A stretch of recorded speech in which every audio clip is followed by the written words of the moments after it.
Welcome back to the Brew Crew Podcast, everyone. This is episode 190. And look who's back. It's Matt. He was actually back before I was back because he did a video more recently than I did, but he's back in a recognizable background at least. And we're not together, but we are together. Episode. Yeah, we're corporally separated, but mentally adjoined. Mentally adjoined. I like that. That is true. Even sometimes when we're not. What was the first term you used? Corporally. Corporally? Yep. That means like physically. Oh wow, that's a new word I had not used or heard ever. That's good. That's what you do. You learn some things on the Brew Crew Podcast. So it's been a while since we've done a combined episode. You've been gallivanting about the world, right? Doing various things. I have not been, but I've held it down in Dayton. The interesting thing is we're going to go through June without doing an episode at all together. Wow, I did not think of that, nor have I thought about has that ever happened? When I've been on other trips, yeah. I've totally spaced on that. Yeah, that's true. We're gonna go the whole month of June. Wow, that's a bummer. But we'll be together in July. We're still making it happen, Captain. A great month. America's birth, my birth, two great things. Pretty much 1-2. Pretty much 1-2 when it comes to this podcast. 1-2. Your birth, America's birth. Me then America. That's how it was. Your birth, America's birth, 2 levies being created. Bush Light, my birth. That's probably the top 5. That seems like a decent hierarchy. I'm surprised you didn't have 2 levies higher than that. It's somebody wasn't able to partake. Otherwise, it probably would be top 2. Oh yeah. I think Bush Light's birthday is the same as America's, like as far as the date, July 4th. Everyone knows that. Now, I'm drinking a 2022. We gotta start year stamping these after the episode I did with Stev. The 2022 is better than the 2021. Interesting. I still haven't had a 2022. I thought about for my warm up beer when I was packing the cooler. I thought about doing a Blapple, but since it'll always be for the farmers. It'll always be for the farmers. Yeah, those are great. Always for the farmers. You got to get them. When you see the John Deere box, you got to buy it. Or the corn box or whatever. You got to buy those. Support the farmers. It's hard right now for independent farmers. Actually, this is a relevant topic because the tractors use diesel. And diesel is like unreal right now. It's like $7 a gallon. Right. And for those in Europe, I don't know what the conversion is, but it's per liter. And it's probably, I don't know, $3-4. What do you think? Yeah, at least. How many euros? Let's convert that to euros. Euros per liter. All of the euros. I come from a family of farmers, and I know that you stock up on fuel. Like you don't drive the tractor to town every time. Well, but still, that my 5-gallon tank to the shell, and I fill it up every day. 5 gallons at a time. But like even that, even on large operations or whatever, still a finite amount that most of them have probably burned through. Yeah. Sorry, Stacy, since the escalation in gas prices. I will say in Alaska, off base it was $5.89, on base it was $5.49. It was nice. It was nice not having to buy gas off my own dime, but oh yeah, I'm sure. I know I was driving a Volkswagen Atlas. I think half a tank was $67. Wow. They let you rent a Volkswagen as a service member? You should be renting Fords and Chevys. It's just what was given to me.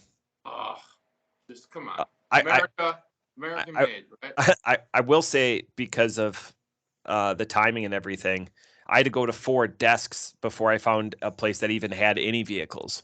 Wow. So it went on the 5th one because there's travel season up there. Like everywhere is booked. Everything's booked. Everything's booked. People just want daylight constantly. Like you tell me pre-production. That's what they Well, want. Go well, to the like beach in Alaska, and the sun never goes down.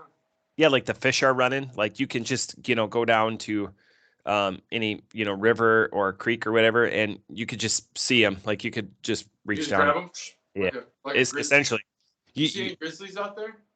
Uh, I did not, but that comes with a caveat. So we did in processing for the exercise, and they just glossed over. They're like, "Oh, welcome," and they just glossed over, and they're like, "Bears are a real threat." 3 weeks ago on base, somebody was killed by a bear. So that was on base. So granted, very large base. There's a lot of wilderness. There's a lot of lakes, fishing or whatever. So it wasn't like, they were, the bear was just scoping out the commissary and attacked a family of 4 as somebody was coming out for groceries. But still on base, somebody lost their life here at the end of May. They have a real problem with bears and their dependence on human garbage. Mm-hmm. And I mean, it makes sense. It makes sense to me. Tennessee's got the same problem. You go to the Smoky Mountains, the black bears there, while not as horrifying to face one-on-one as a grizzly bear, those things will tear your face right off your body. Oh, yeah. You're going to lose. You will lose to a black bear. You'll definitely lose to a grizzly unless you're Leonardo DiCaprio. Then you'll make it. And Tom Hardy will help. Well, he tried to kill him. I don't remember. Long movie. Very quiet. Not a lot of dialogue. Yeah, just very ominous. Very ominous, but a good movie nonetheless. Probably not the one I'd predict would be his Oscar-winning performance, but really good. I think Wolf of Wall Street might be his best movie. The Departed. The Departed's good too. Yeah. Definitely Mark Wahlberg's best performance is The Departed. Boogie kind of like phoned in. Boogie Nights. Oh, Boogie Nights was actually that might be the best one. But that seems like a Mark Wahlberg just like acting like Mark Wahlberg. Yeah. I don't know. Tough call. What's your favorite Mark Wahlberg performance? Put it in the comments. Okay, good. Not you. The Chuggalo. What's your favorite? It matters to the beer drinker. Well, a lot of beer news is happening. I don't know if you have anything that you want to share, but there's beer news all over the place. I think you should hit us with the big one that Not we just actually beer news, but beer news. That we actually talked about. So we just mentioned it, but we didn't go into it at all because we wanted to save the commentary for the organic part of the podcast. Yeah, very big news. One of the OGs was purchased by a Japanese beer maker, and I'm blanking on the name, but it is Sapporo. Sapporo, yeah. Sapporo. Yeah. I gotta read that word because I can't pronounce it. Just like I cannot pronounce peculiar. I can't pronounce that word. But Sapporo, right? Yep. Nailed it. They purchased Stone Brewing for $165 million, which seems like a very low number. But there's a lot here. There's a lot of girth to this purchase stick, if you will. Purchase stick. Okay. So do you have any opening thoughts on this this purchase? So I know you said that you read about it. So I only have one comment because Kieran has bought New Belgium and Bell's. Mm-hmm. And Kieran has a history with having New Belgium that they don't change the product. They just essentially want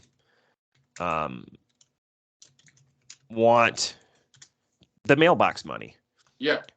So my only question for Sapporo is, are they going to change Stone, or do they just want mailbox money, kind of like Kieran did, again, with New Belgium and then Bell's? I believe that they're going to change everything. So the Sapporo's intent here is to create what they call Stone Holdings, and they're just going to continuously acquire more American beer companies, and they're going to put them under the Stone Holdings. The owner, who was, I guess, bought out. His original statement. Go ahead. Stone is Escondido, right? I always like saying that. Escondido, California. Yeah, I'm sure it's Escondido. Yeah, I mean, it's a big part of San Diego suburbs. he put out a statement, and originally I thought, okay, this is gonna be just like a guy making excuses for why he sold out. But it actually, a lot of what he said wasn't like that at all. He was, it made a lot of sense. He actually kind of starts by saying, "I'm not the guy to run this business anymore. You need somebody else." And so there are investors, and there's an investor payout coming, like in a year, 2023. And so part of that factored into this deal, where does the value make sense here? They're also in like this perpetual lawsuit with Miller Coors, I think. Okay. For copyright infringement or trademark infringement, one of the two. I don't exactly know who's suing who, but I believe Stone's suing them, and it's bleeding them dry. And so it made sense to offload. I personally thought that Stone, for being an OG, was on the more innovative side. They had a lot of collaborations that were kind of cool. They have San Diego as their home, so it kind of already makes them cooler. They had a lot of gimmicks that worked, like enjoy by or enjoy after. Like that whole series was really neat. That is one. The collaboration with Metallica was cool. Well, I thought, okay, so this guy's he's gonna offload it, and he's just basically saying, think about it how you want. I'm not a sellout. I think that this brewery is going to be in better hands, actually. We'll see if that's the case. Yeah, you don't want to submarine the product when you're on your way out, you know? You definitely don't. And Sapporo apparently is just really, really interested in growing an American beer market. So maybe this Stone Holdings is going to be their foothold, and we'll see where it goes from there. It's interesting because you look at stuff like Buffalo Trace and how Japan has really entered the bourbon and liquor market, and this is just another way for them to tap into that. Now, in Japan, there's an insatiable thirst for liquors, especially bourbon and whiskey. And I had the luxury of the last few weeks of being with individuals that are stationed in Japan and live in Japan. Oh, yeah. And the beer consumption is increasing there, but it's still, you don't have the explosion of uniqueness that you do here, and just variety and variances. When it's interesting, because if you go to Tokyo, the one thing where they beat the pants off the United States is in the variety of street food. Like you can just walk down the street and, just the obscene amounts and variety, and the foods and the foods on a stick and portable foods that you can buy is way different than most communities in the United States. Yeah, I concur completely. And I think Japanese food's largely better with whiskey, just in my opinion. Now they might think differently, because to us Japanese food is not a common occurrence. So it makes sense you have like a sushi or some dish with rice or something, and it's like more whiskey centered, I think, than beer. But maybe because to them it's an everyday thing. It's like McDonald's for us. You have a beer with it, and they'll probably get on board. I think they'll get on board pretty quickly. I mean, you hope that they don't change success stories. I doubt it. Like if you're going to like a Southern California buyout, from the podcast era with Ballast Point getting bought off by a bigger guy for $1 billion. Do you know what Stone was acquired for? Or is that still 165, I believe, million? So not a lot at all. So only 160 million? The deal valued at 165 million with the That's crazy for additional payments based on business performance is going to close in August. That's what Brewbound says. Very low number. That's crazy, because Ballast Point went for $1 billion and then resold a year later for 300 million. And I would say that Stone is more popular, more readily available than Ballast Point is. Yeah, I would say the same thing, but like you said, they sold for 300 million a year later. Yeah, still. So that market value went way down. there's some comparisons here. Sapporo had also acquired Anchor Brewing for $85 million, and then that brewery basically declined to the point where now Stone is necessary, and they also bought Sleeman Breweries for $400 million Canadian dollars. I don't know what that converts to. Why would they do that? Why don't you just put U.S. dollars? 70%, 75. And it is STD, and they have a place in Richmond. Stone. They have a place in Richmond, Virginia. So that's cool. So as part of the deal, Stone Facilities will produce offerings for Sapporo, which plans to add 360,000 barrels of volume, which is basically double what they're doing now. And not included in the transaction is Stone's distributing network. Yeah. And the I guess that's it, just the distribution. And that's it. So they're going to, oh, wow, Stone actually distributes a lot of beer. They sell for 21st Amendment, Avery, Bear Republic, Brooklyn Brewery, Great Divide, Canarchy, Oscar Blues, Cigar City, Russian River, and Society. I've never heard of that last one. Yep, it's a lot of plate, and that's a lot of mailbox money too. As long as you keep those lines and relationships open, then you don't have to worry about your own product. Yeah. So the lawsuit that I talked about earlier is against Coors. Yep. $464 million is what's owed to Stone, and they have not been paid. So this deal could be worth a lot. I mean, that's 4 times as much as the sale. Right. Anyway, or at least 2.5. Crazy. So that's Stone. They got sold. Punk rockers, metalheads, sold. Japanese company. That's it. I mean, I don't know. There's a lot of beer happenings because we got our Busch Light Apple that came out. We got Stone being sold. There's Cub Snakes at Wrigley Field still. The Cubs are losing. What else you got? Anything? What was it? On Sunday, went down to Warped Wing for the first time in a while because one of my best friends was in town. And he goes, "Where's the place we need to go?" And both of us were bringing 2 kids, so there was a party of 8 of us, and obviously I'd go to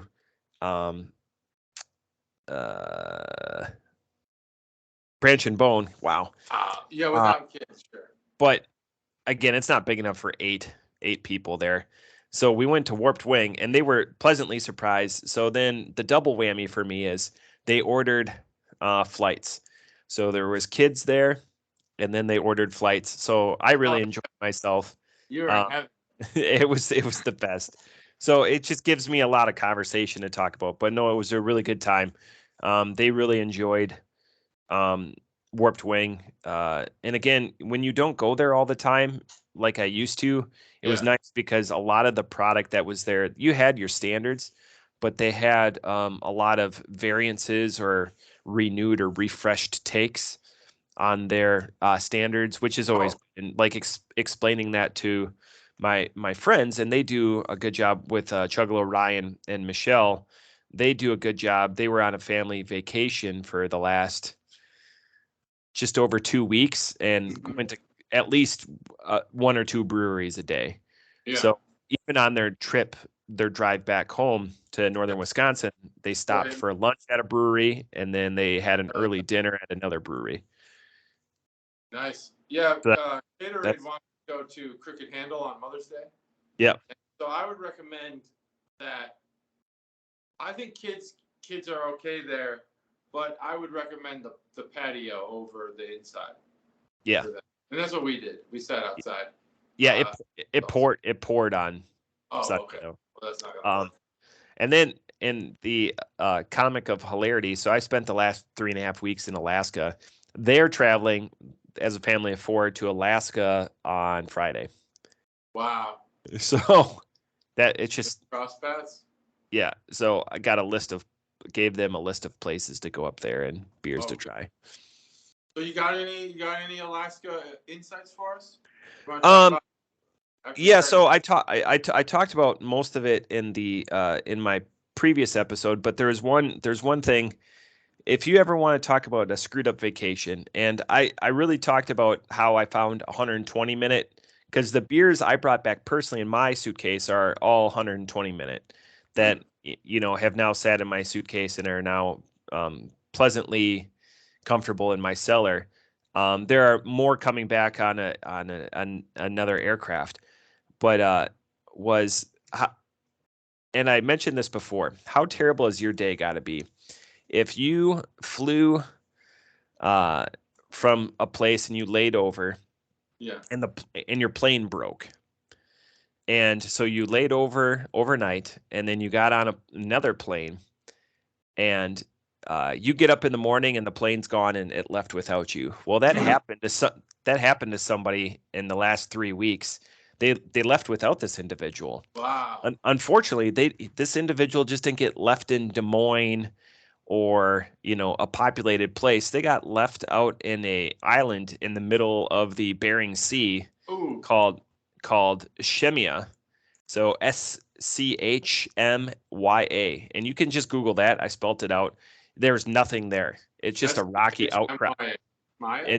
There is basically a landing strip on it and a couple of like a lodging facility, and that's about it.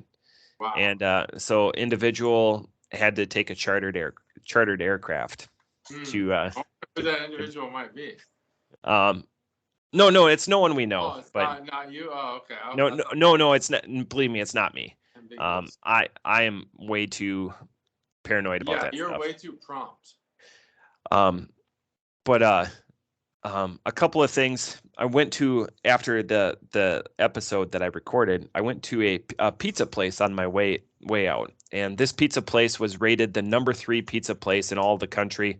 I don't know if it's Yelp or whatever. I've been asked multiple times, but everyone knows Moose's Tooth Pizza up there. Has Dave Portnoy been there? Sure. And they have a cool beer selection, but I was wearing my worst state ever shirt, which by the way, I wore it like 3 times up in Alaska. You have to. Wear it every day. Who cares? I scored 2 free beers wearing that shirt, and I got positive comments. The stupidest comment I got. Against Ohio? The stupidest comment I got. I'll get to that. Was somebody asked me, "Is that the state of New York?" And Ohio and New York do not look the same. No, they don't. So, anyways, I was at Moose's Tooth, and I stood in line for a pint, and the guy goes, "Hell yeah, this one's on the house." I was like, "Oh, and he goes, I'm from Michigan, F Ohio." So everyone thinks I'm from Michigan when I was wearing it. So I had to correct a couple of people on that, but it was awesome. The pizza was not the 3rd best pizza I've ever had. It was a good pizza, but I like their use in Alaska of wild meat. So I ate a lot of reindeer and a lot of yak, which are good in my book. Good meats. Good meats. Muscle. Yes. So most of them were like, it wasn't. They were prepped in some way. So it was like reindeer sausage and then yak burgers. So it was, mixed in. It wasn't like a tenderloin from a yak or a reindeer tenderloin or anything like that. Yeah. All right. Well, I'm really interested in what the 3rd best pizza you ever had was, but I think it would take a while to get to that. Yeah, it would get there. All right, two let's Levies. Want to crack a beer? Let me go get one. Let's get to it. Which one you got? Which one's closest? They're both right next to me. I can grab either. I got my hands on both. I'll just get them both so I don't have to get up again. Okay, you tell me which one. Get warm. All right. I don't think there's a wrong answer to this order. No, there's not. Let's well, there is, I think, because I'm going to keep them both out of the fridge. And it's not 110 degrees in here, but it is a little warmer. I think that the IPA would be worse warm than the stout. So let's go with the IPA first. Raj. I'm going to keep it chilled. I brought this up too. I was talking with people. Beer temperature. There are some people that are very observant on stout temperature, and then other people, much like myself, this is my category. that want everything ice cold. It doesn't matter what it is. I want ice cold as well. If you can't make it good ice cold, how can you make it good at 45 degrees? Right. Shit. Now, I get that there's some molecular shit happening. This first beer, both of these beers are from Chuggalo Stev. You might recognize him from episode 189.2, sweating in the carriage house here. I like that gimmick, by the way. The 0.1, 0.2. Oh, yeah. Well, I had intended on doing, that was one thing I was going to talk about. I intended on doing like 3 or 4 episodes. Yeah. And I just did the 2. But yeah, thanks. I was hoping you'd like that. I didn't want It's a fun gimmick. Go too far without you. No. We're crawling towards 200, and we're going to get there. So this is Wicked Weed Dr. Dank. This is an IPA. This is from Stev.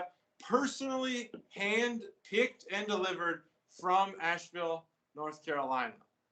On his and his wife's trip to North Carolina recently, they picked this up, gave Matt and I one each, and man, so appreciate it. Let's crack this thing open, and we'll talk a little bit about Wicked Weed. Ready? 3, 2, 1. Nice. I think that when all is settled, the internet meshes, there'll be a synced up crack. So Wicked, whoa, holy shit. Wicked Weed. I read the first paragraph on this one. I did not read any of this. And I never do that. Has a physical facility in Asheville called the Funkatorium. It is primarily for spontaneous fermentation, a lot of sours and other fruited beers. Whatever I'm thinking of, it's failing me right now. The other one, but this, holy shit, is like straight up weed. That's nuts the way this smells. So, Dr. Dank, my God, this is like, remember we had 420 on the podcast, Sweetwater, and we had the same reaction. I don't know how they get that smell in there. I mean, maybe I do, and I don't know, maybe I don't want to know. Nope, it says right on there. Dr. Dank's delectable botanicals are in the dankest of flavors that expand the mind, body, and palate. This hybrid strain of delightful dankness delivers an elevated experience. Brewed with hemp. So there you go, hemp. Totally benign part, I guess, branch off of a fork, if you will, if you're a GitHub user, of marijuana. So not marijuana, but hemp. What is it? What is hemp? It's like the plant, the leaves. I don't know what hemp really is, honestly. I don't know anything about weed. You know what hemp is? No. Oh, well, that's good. So neither of us really know it. I'm going to look it up while Matt's talking about this. But I will say that, like, right off the bat, this beer reeks of marijuana. I mean, like you're at a Sublime concert, 1992. Is that too late? I don't know when that was no longer possible. But let's say 1992, you're at a Sublime concert. Boom! This beer fills the room. Holy shit, it's like crazy how much it smells like a concert. Like, it's nuts. And you're talking to 2 people who have nothing to do with that kind of arena of recreation. So I guess I don't know, your comparisons might be nice and apt. Mine are going to be basically all concerts. And the state of Illinois on New Year's Day 2020. I believe it was 2020 when they legalized it in Illinois for recreational use. And now every time I go to Illinois, every time I go to Binny's Beverage Depot, the whole parking lot smells like weed. I don't know if people just sit in their cars at Binny's and smoke. I don't know what's going on. But that's it. That's my intro to Wicked Weeds, Dr. Dank. You got thoughts? Yes. So and you did a great job of dancing around for me, because I was looking for my hemp beer experiences, and I gotta say it's the Hemperor. But so where beers like that, and they elicit the smell and the aroma, I think of what the accident-prone tour bus smelled like back in the day. Not at all. Not at all. But if you ever catch up to those guys, they were pretty You dank. might recognize at least one of their songs if you're a podcast fan. So the other beer that's in this echelon where you crack it and it elicits the marijuana or that kind of culture is Sweetwater's 420 G13, which their 420 strain is a very popular series of beers from Sweetwater. So those three, and I would put this one firmly in that category. If you like to pair, sorry, Stacy, that sort of aspect of enjoyment, social enjoyment, this is right up your alley. I dig it. It's a one-note IPA though, and that's the note. It's very dry, but I think that's what it's supposed to be. I think it's hitting its target. I swear it was the Hemperor, because I've had it on tap at King's Table. So I was slowly going through my Untapped, because Tam Tots is like, oh, just try this and pour it into. You get something from the can, but if you pour it like into a draft glass or whatever, and something that allows the aromas to envelop more, like it will engulf a room rather than just the area when you go with the crack, because it's that fragrance and aroma is getting released more. So anyways, as a gimmick, it's a home run as a gimmick. You can not deny that it doesn't accomplish what it's trying to do. Even though that's not, and I like gimmicks, even though that's not a gimmick I care for, I appreciate how close that they're getting with that product. I remember being slightly more pleased with Hemperor, but this I think is better than the Sweetwater, so I'm going to put it right between the two. I'm going to go with a 4.25 off the top rope for Wicked Weed Dr. Dank. All right. Well, so hemp is actually like just full-blown marijuana plant grown specifically. It's a strain grown specifically for its fibers. So I thought maybe it was just like the leaf part, and then that little nugget thing that grows in the middle would be your smokable weed or whatever, CBD. No, it's a strain. Did you also say that this is 7.1%? I didn't say that it was 7.1%. 7.1. Thanks for saying that. I don't want to go too far into all the science behind weed, because I don't know it very well. But my brother-in-law, he's like an expert. He is an expert. Let's just be honest here. He's an expert. He's got, from a business perspective, the guy knows everything about marijuana that there is to know. And someday he's going to be a gajillionaire, and hopefully he'll pay it forward, But I don't know the science very well. I know there's sativa and something else, and there's those two. One's for mellow and one's for intense. I don't know. But this is more on the hemp side, which I was just reading. Hemp is on the sativa side, but I don't think you actually consume hemp other than maybe the seeds, the edible seeds. I'm not sure how it all works. Let's just be honest here. We're not a marijuana podcast. If you want that, there's probably tons for you to go listen to. Not the Brew Crew podcast. But Dr. Dank, this is the Can Art Boner segment brought to you by Chuggalo Stev.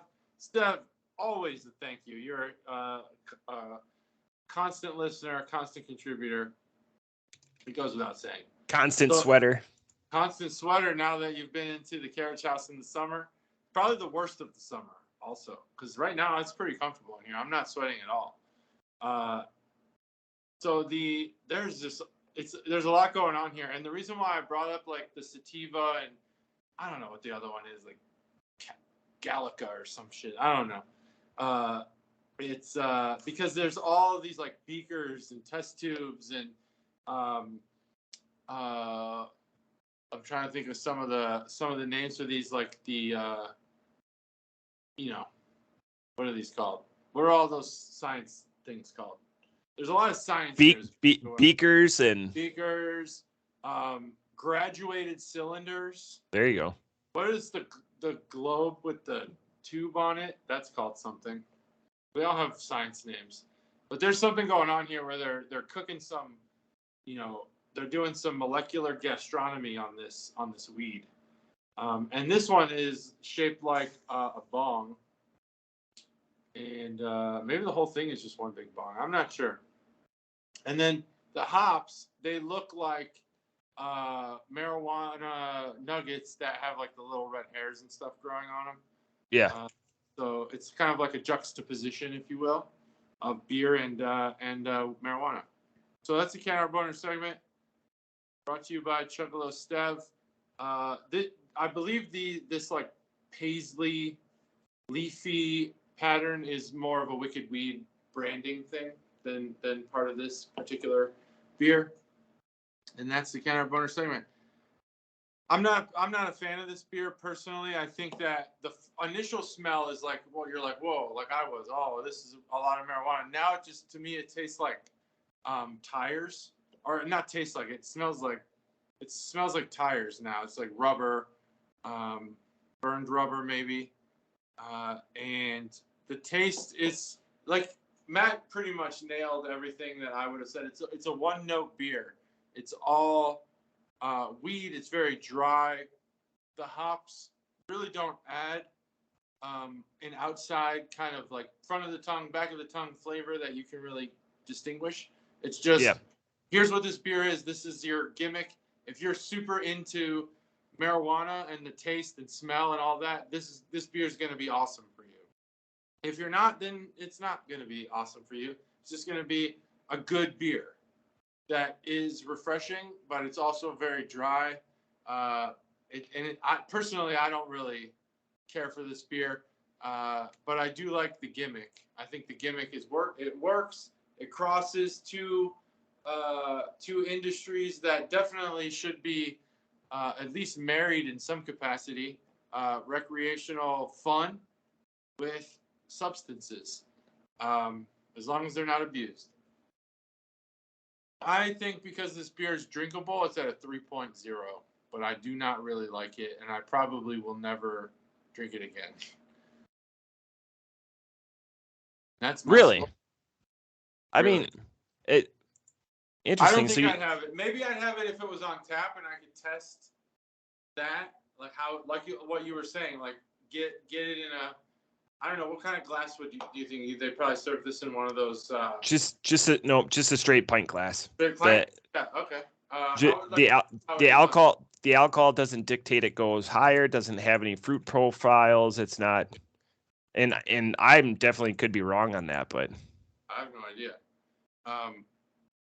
But I'd like, maybe I'd see what it's like on tap, but I don't think I'd buy this again. It's just not like that whole flavor and stuff. It's not my thing. But ain't nothing JT.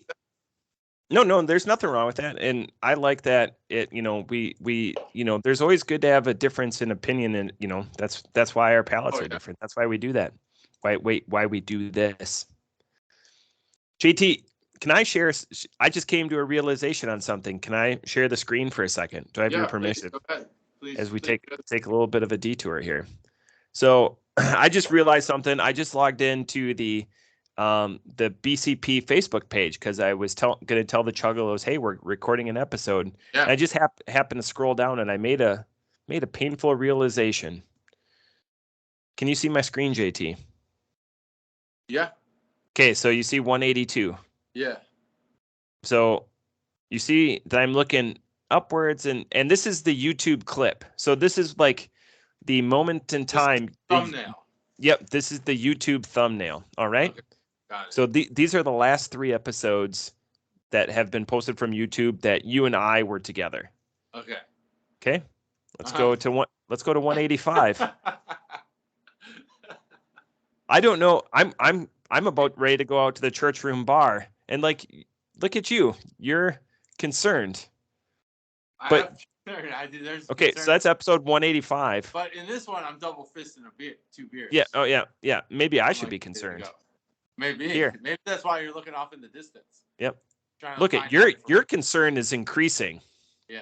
I'm really concerned now. These cut my beard down. This is just the Facebook algorithm apparently wants me, like, I don't know what they're trying to figure out, but whatever I'm looking at, and my mouth is open in two of them. I think that's just like your spot. You picked that spot. I don't know what's up there though. Like, I don't know. It's the world. That's hilarious. Direction, I look that direction every once in a while, but it seems like every episode we record there, something's happening in your neighbor's yard. Whether they're planting a community garden or mowing something, I don't know, but that might be it's like looking into the distance. Anyways, I wanted to share that because I just look up to that way, and let's see if look that way, and let's see if the algorithm picks this scene right here. Right. Then we'll know. That'll be the thumbnail. Because now I'm scrolling down, and then it's just a lot of the lot of just our icon or whatever, but it's just the first three ones. Well, so there have been cases where I've gone in and I've changed the thumbnail. Yeah. To something where either we're both laughing or something like that. So I want someone to be like, oh man, these guys are having a great time drinking beer. Let's click on this video and watch it. Right. Yeah. So it's hilarious. Yeah, it's I just thought that was funny. You're looking off in the distance. I like that. That's going to be some inside pool for the Juggalos. That's trending analysis. I didn't know what was going on, but that's some of the hard hitting news that we'll bring you here on the Brew Crew podcast. That is hard hitting news. It hit me hard. I don't know how I'll take it. Good thing we're seated. This next beer is going to throw you for a huge loop. I think. I haven't tried it, but I think based on the brewery, plus the type of beer, plus the alcohol content, you're going to be like, what? Now, unexpected. And the next beer, go ahead. Because I got ahead and I filled out the spreadsheet already for the week. So I don't look at these. Usually I'm a virgin when we pull them out of the cooler. But I agree with you on all of those points. Yeah. So this is Dssolvr, which is Irish style dry stout. Dssolvr, how they spell it, and is a top 5 cool name, cool gimmick just there. The only thing is that they were too early to that no vowels. Thing. Oh, of course. But now a lot of these newer bands are using the V as a U. So that's interesting. And they didn't. They used it as a V. There's this one band that's called PRVIS or something like that. And I'm not sure how to pronounce that band's name. Did you just spell penis? No. They have a female lead vocalist. They're very popular. In I guess emo circles, of which I'm in. I won't deny it. But I don't know how to pronounce that band. Sorry, Stacy. But that's it. Dssolvr presents Full Loop Irish style dry style. Let's crack this baby open. It's 5%. 5% alcohol. Oh, and it's already primed. Is yours primed? This is also from Stev. Ready? 3, 2, 1. Oh man, we're way late. That's where the algorithm's going to pick up right there. Right there. A 5% stout. So Guinness has a low alcohol content too, doesn't it? So another Irish stout. So then maybe this is along the lines of that. Whereas we're used to in the United States these stouts that are insane, absolutely insane. We're talking over 10%, sometimes over 15%. What was the Irish dry stouts on average are 4.75. Oh, okay. I didn't know that. There's been You'll a few. You'll love it. Scott Jantz made a Google sheet. Average ABVs for top 500 beers by style. Holy shit. Thanks, guy. There's a video. So I've noticed something about YouTube. We have like an Apple TV thing, little puck, and my kids watch YouTube, and then they'll just leave it on and walk away. I don't know why they do it, but they do it. And every time they do it, sorry, Stacey, it tries to play like the most ridiculously long, annoying video on autoplay. And usually it's the video where Mr. Beast counts to 10,000. But when I log into my account, because I get better recommendations. So I created a Gmail account where they can just fuck up my YouTube recommendations. It's mostly Mr. Beast videos and like baseball TikToks. Yeah. And mine is like videos I actually want to watch. But there's this video that keeps coming up and keeps coming up. It is a description from some guy of every beer type that exists. It's like an hour and 20 minutes long. And every time that I'm playing, it wants to autoplay that video. I don't want to watch that video. I recommended that on the podcast like 2 years ago or whatever, and he did a really good job. Yeah. I'm sure it's great. I'm sure it's great, but I don't have an hour and some change to watch that video. If I need to know about a beer style, like Beer Advocate has a really good dictionary. Really good. So I just go there. Anyway, we're talking Dssolvr full. Luke, this is an Irish style dry stout, which has a average. That reminds me. I need to get your take, and I need to get the Chuggalo's take. Yeah. My kids, they're going with Grandma Nana, as they call her. Shout to Chuggalo Mom. They're going to the Wisconsin Dells. I'm going to the Wisconsin Dells next month. Wisconsin Dells. Here's a question before I get to the poll. Is Wisconsin Dells the city name? Is it Wisconsin Dells, Wisconsin? Is that the full? Yes. Envelope? Okay. So that's answered.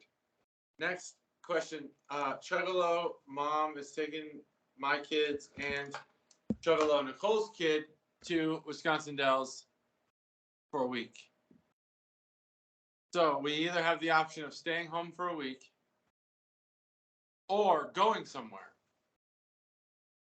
And as you know, we really enjoy our kids. And so we save a lot of the trips that we would take together to take as a family. We really our kids are cool. I don't know if anyone knows this out there, but like my kids are cooler than I ever was when I was their age. We like hanging out with them, but Caterade and I have thought maybe we should go to New York City, see a Yankees game, sit at the short porch and make fun of Aaron Judge. Even though I really like Aaron Judge. Then go to a Mets game, see the Statue of Liberty, blah, blah, blah. But that's a cool thing to take the kids to do. We also have passports. Planes are expensive, but for two of us, we could sit in the cheap seats and maybe, head out somewhere. What do you think we should do? Should we stay home? So it's funny that you say all this because we're going to the Dells next month. Also, when? End of July. That's when Chuggalo Mom's going. End of July, beginning of August. Yep. So we will be there the last couple of days of July. So, anyways, my in-laws, Ma and Pa, Chuggalo Todd brings me all the beer all the time, and he's an avid listener. It was odd when we were on vacation. I recorded BCP Island Time, and then they listened to it when I was sitting right there, and I didn't like it. It felt odd, but they were being very supportive. They're taking the kids the week before, so we'll come get our kids. So here, and I had the opportunity to go back to my cabin, and the reason why these intersect is I elected not to do that because Stacy and I, like with me being gone for the last month, effectively need time together. You need that time. Yeah. You Yep. need that time. Yeah. So you're not arguing like because obviously you and Caterade are going to spend this time together. Well, we need that time too. Yeah. But we're just trying to figure out how to spend that time. Yeah. We're gonna spend the time doing nothing. We're gonna spend the time doing nothing. You're not gonna do nothing. You're gonna watch part 2 of Stranger Things, probably. We're gonna watch a lot of Challenge, and she doesn't listen to this anymore. But I know there'll be days that we just sit and enjoy each other's company and watch the Challenge. That's always fun. Yeah. If I get my wish, we'll go to the Paragon Club at least once. We'll probably go to church, aka Warped Wing. There are certain things that we're gonna do, but it's gonna be nice to have that without. And you know this because your boys are involved in way more than my girls are. Without the activities and all the hurdles and all of the, you'll be able to live life like you would, right, pre-kids, but with way more money. and passports, resources to do what we want. Resources, time and money. Jump on a quick flight, we don't care about being uncomfortable for a few hours on a plane. Buy the cheapest flight we can find, jet off to New York, buy some fucking nosebleed seats to Yankee Stadium, and do something we've always wanted to do. And I think part of Caterade's fulfillment with life is dealing with me absolutely losing my mind and stressing about things that don't matter. Like being just angry about something. And that's part of going to New York, I think. But we could also go to Canada. We could go to another state, Asheville. Or we could just, one of my favorite bands is playing in Chicago the day the kids get back from Wisconsin Dells. So we could always just go pick them up and go to that concert. I don't know. What's the right answer? My beer related. And this is going to blow your mind. Speaking of flights.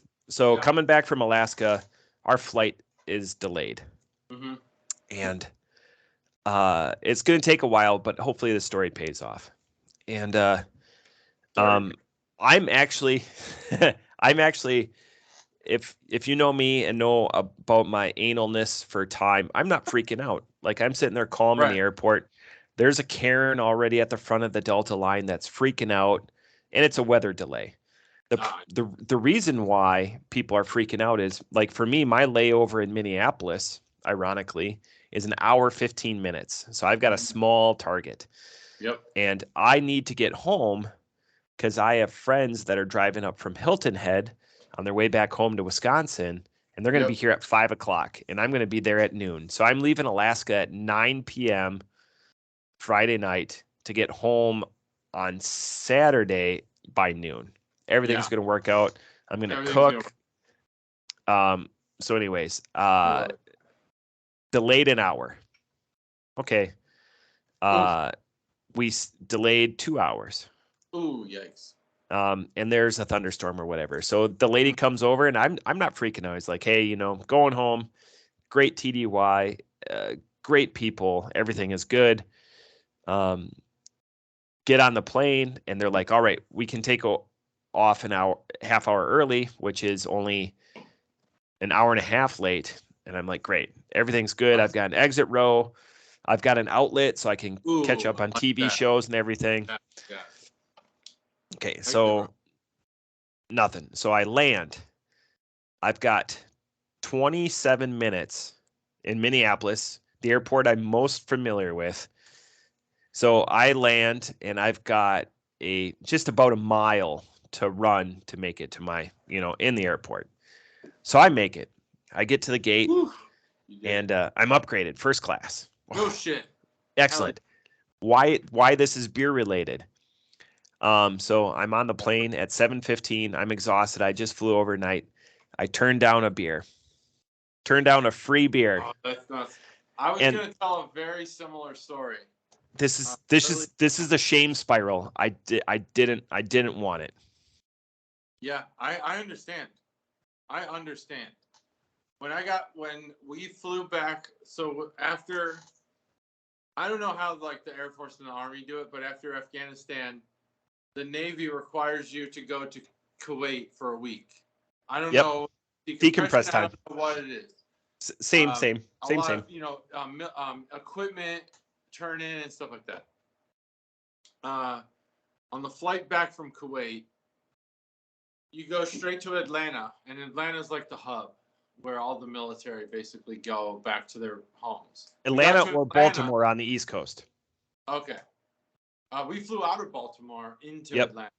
So we went to Atlanta, and myself, the captain, I'm thinking Air Force, the lieutenant, 03, that we were with, and the E6 that I was with, we all sat down, had a beer, and we had different departure times. That was the point where we were never probably going to see each other again. We haven't since.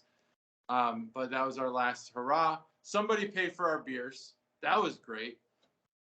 Well, I'd never had jet lag. I don't even know what jet lag is. And I had not realized that the time we left Kuwait and at the same time we landed in Atlanta on the same calendar day, same time, same day, like hour. I don't know if it's the exact same time, but the same hour.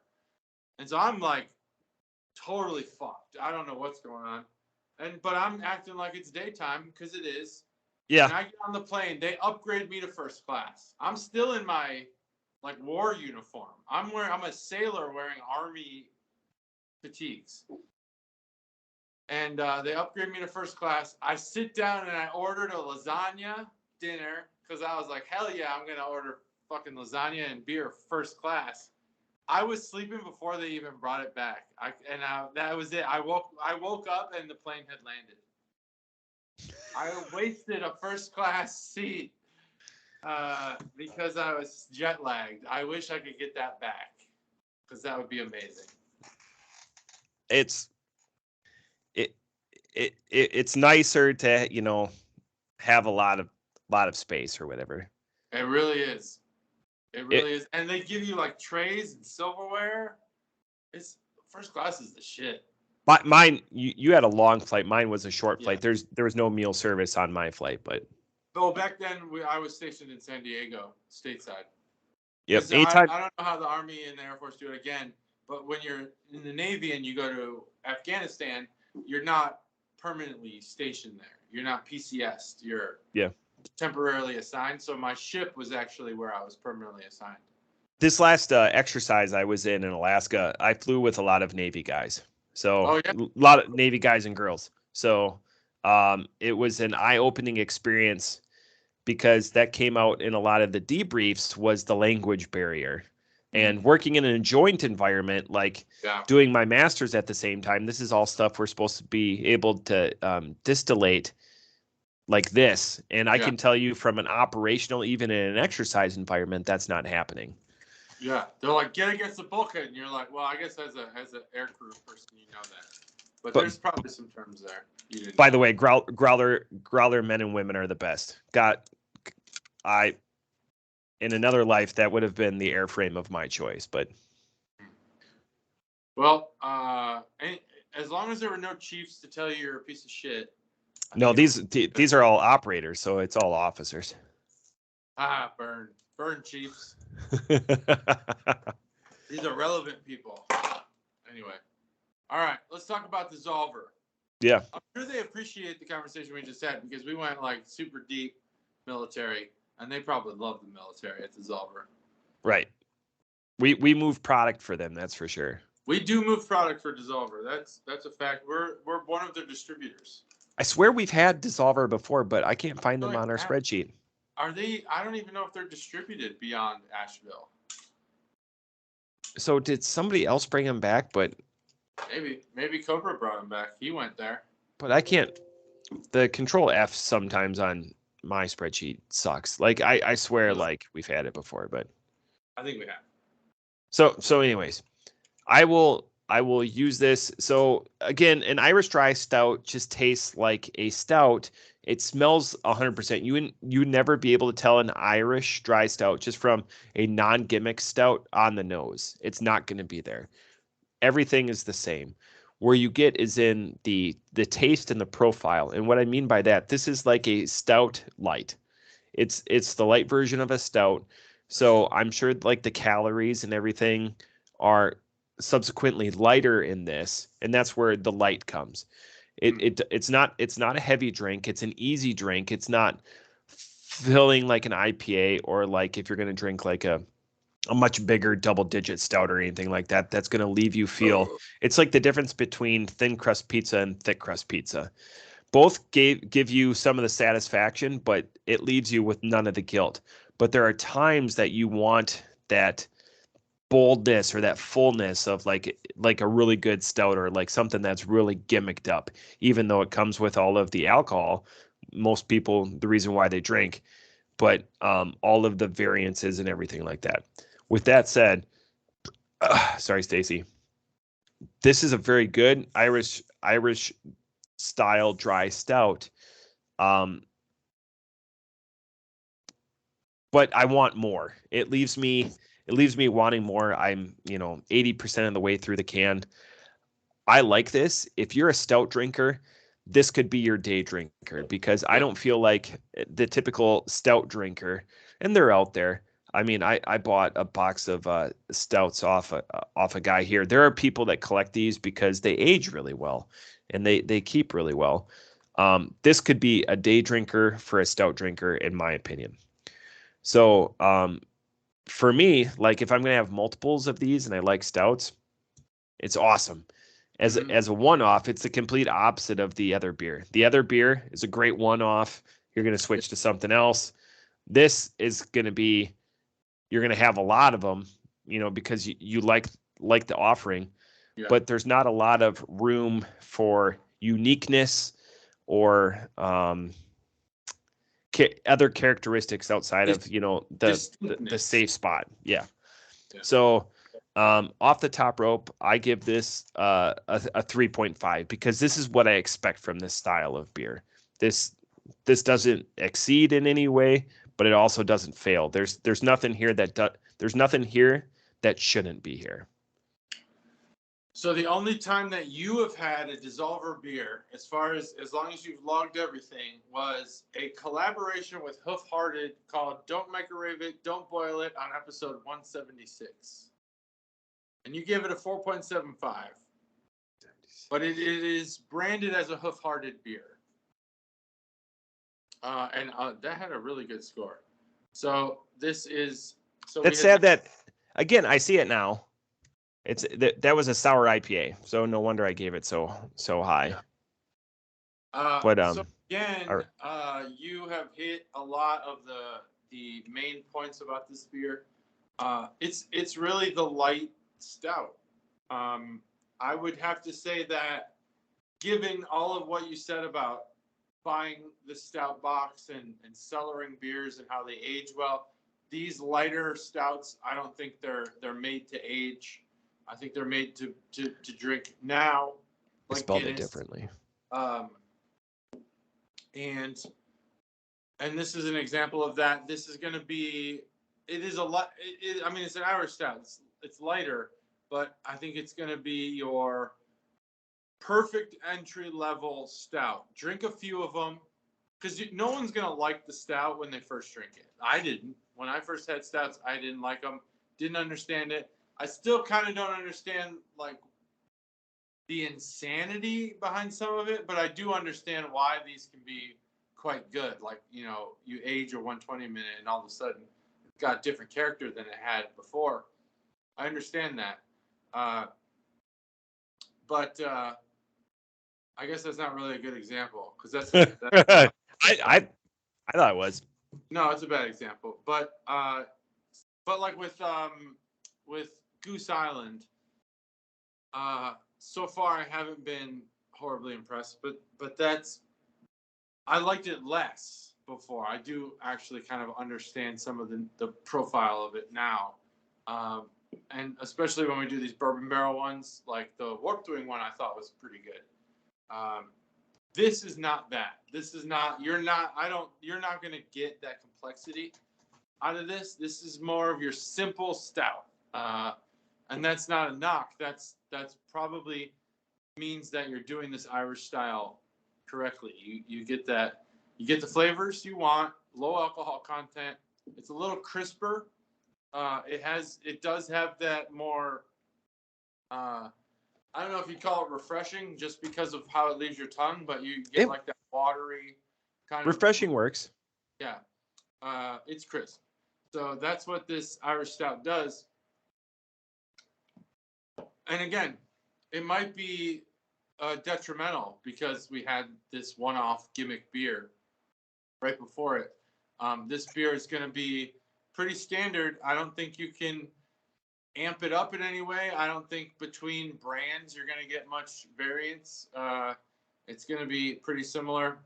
The word I was thinking of was creativity. You're not getting creative with an Irish. Exactly. Yeah. That's a really good point. So, as far as that goes, I think you're going to get what you get. Oh, you know what? I didn't even do the can of butter segment. This is can of butter segment brought to you by Wow. And this is actually really good can art. Speaking of gimmicks.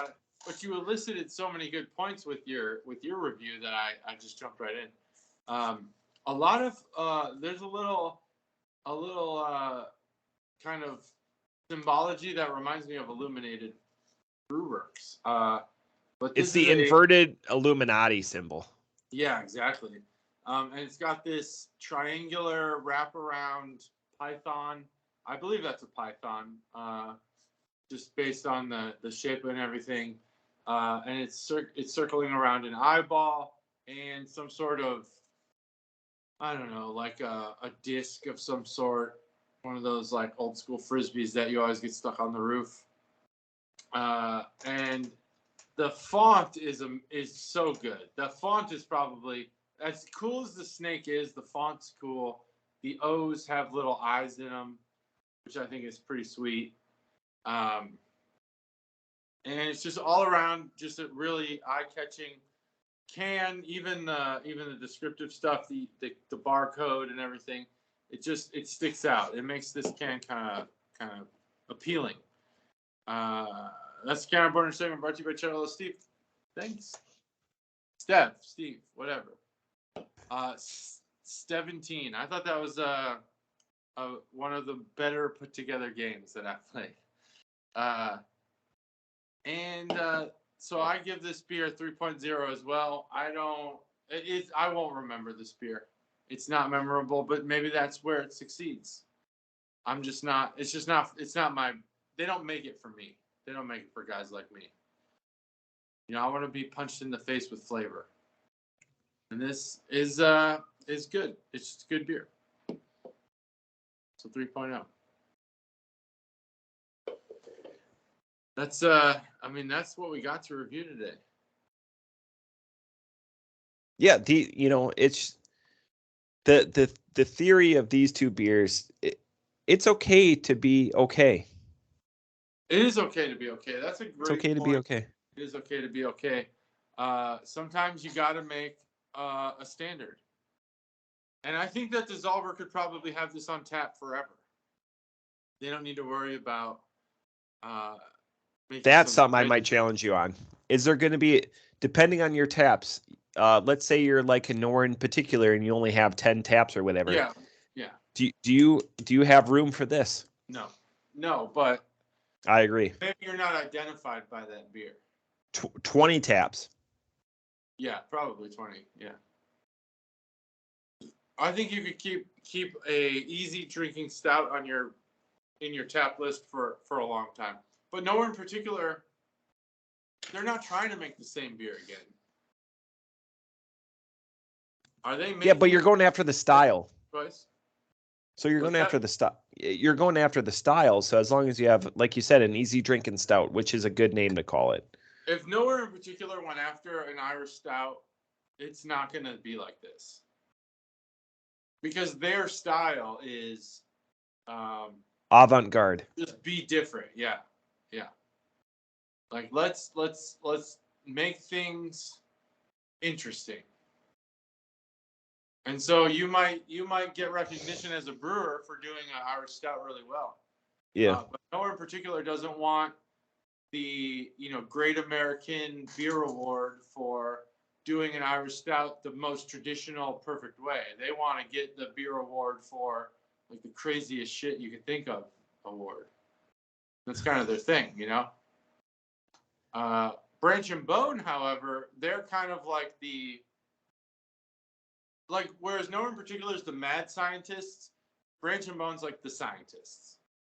They want to perfect something that's been perfected before, but they want to perfect it more. If you want to get like the most thought about, most, I guess you want to get the Irish stout that clearly has sweat equity, you go to Branch and Bone. You want the Irish stout that has some weird shit in it, you go to Nowhere in Particular. And that's what Dayton has. And if you want the Irish stout that's done exactly as it is in the like Brewer's Guide to Beer, you go to Warped Wing. I disagree with you on the hate. No, that wasn't hate. That's not hate. They do beer the way beer's supposed to be done. They're not trying to like do crazy shit with their cream ale, the Ermels. That's where they really innovate. That wasn't meant to come off as hate. Like Warped Wing's gonna make beer the way. But like even with Ermels, they have variants in Ermels. That's what I'm saying. That's where they do their innovation in the cream ale. I don't think they're doing a lot of it with the other styles. But feel free to argue. But when's the last time you went down there and got stuff that they don't, produce? Yeah. But like when I did, they had that creamsicle Ermels, and it was fucking amazing. Yeah. I loved it. I'm not hating on them. You should spin on down. Just scoot on down. I'll spin on down. There was a couple of scooters, and if it wasn't pouring out, we would have hopped on some scooters. Yeah, I'll go down there. You know what? I'll do that. You know what? Take that week and just go down there every day for a week. Feel how good. See how good you feel about yourself. I could probably knock out the entire Dayton Beer Trail in 1 week, though. That might be worthwhile. That would be a challenge. I think I could do it. What is it? 27 now? 27 breweries. It's a week. Just have a beer at each one. I don't know. It kind of sounds. Man, I feel like I could do that in 3 days. Maybe that's the challenge. That is a good challenge. Do the whole beer trail in 3 days. Well, you would do Dayton in 1 day. You could do Dayton in one. Yeah. But then you have like the 3 that are in Beaver Creek. Is it 3? No. BJ's wouldn't be included. So it'd be like Wandering Griffin and Southern Ohio. That's Beaver Creek. Wandering Griffin's on there? I'm sure it is. Sad. They make beer. And then you got to go all the way to Kettering and Centerville for their breweries. And then there's like Springfield's on there. Oh, with Mothers or whatever? Yeah, and then I think so. And then you got to go like Crooked Handle, obviously. Town or whatever. So there's some ones in there that you're not going to be able. You're going to have to drink light, basically. Now, if DBC would just give you stamps for all the breweries you drink there, that'd be good. We almost went there because that place is gigantic. It's got an outdoor space, and you get a good variety of Ohio. Yeah, if DBC would give you a stamp for the other breweries that you drink, that would be good. And then you got to go to Eudora, which is like completely out of the way. Nowhere in Particular is completely out of the way. There's so many that are just like on their own. Do you have to go to Eudora? You have to. You got to get the stamp. Now, I know for a fact that the Nowhere in Particular stamp is of sexual nature, and it is purposely intended to interact with the brewer totally adjacent to it in the book. So I believe it's a dick. And the way that they stamp it, it makes it look like it's, having intercourse with the brewer next to it. That's awesome. And that sounds like I know I don't know anything else, but I appreciate. You know plenty. I don't want to out I don't want to out any more than that, but I I'll don't ask. know who the brewer is. I don't remember who the brewer is. And this was definitely the 2021 iteration of the book. Now, Chuggalo Stev and I had started the 2022 version at DBC and had not gotten the stamp since, even though I've been to several breweries since then. That's awesome. Yeah. I just that's a gimmick. That's a gimmick I can appreciate because you're telling people to do it a specific way. Yeah.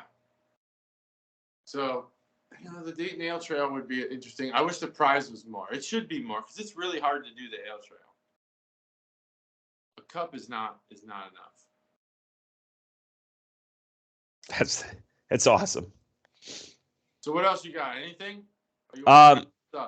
As an important thing, today is a very momentous occasion for a Chuggalo. Happy birthday, Who Chuggalo. did not listen far through, probably. What's that? You think he listened this far through? No, but it doesn't matter.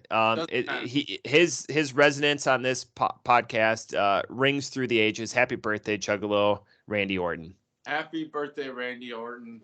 You deserve it, and he has agreed to come on. We just need to have him. And I figured when I was gone that you were going to have him on an episode.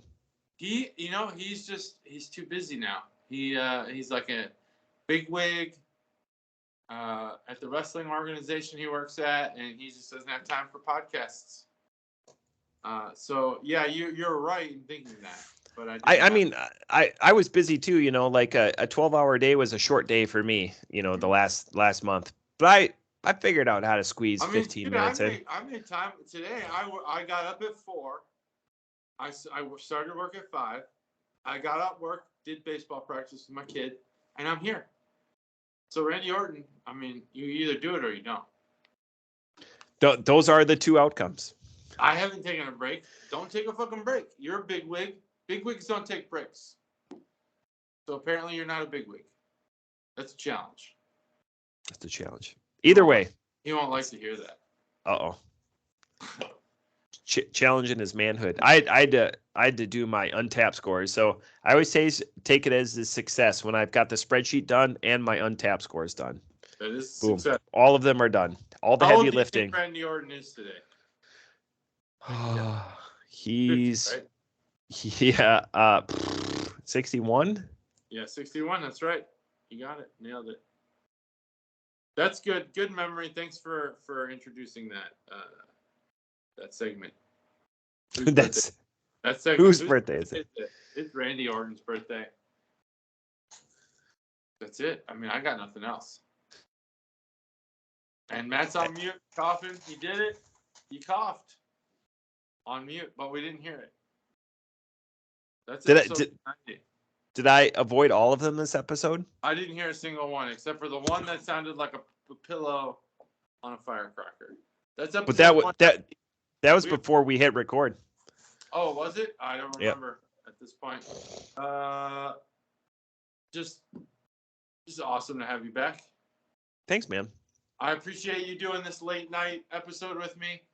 Please. That's episode 190. I've never seen Matt up this late. I think even when the nights I've stayed at his house. I've been up. Please. I'm going to be up another few hours. Oh, wow. That's amazing. I love to hear it. Put comments in the comment section. I don't care what you write. Put anything. Put poop. Stev's got an alt account. Did you see that on the last episode? Reuben Sandwich or something like that. I don't know what his account is, but that reminds me, we should try to do another food thing, like the Rubik's Cube, which is being done, by the way. The Rubik's Cube. Yeah, it's only a matter of time. We got copyright infringement. We got to be like Stone and sue the shit out of them. Yep. Cool. Yep. That's it. Episode 190. Thanks for joining us. This is the Brew Crew podcast, and you're a fan. Bye.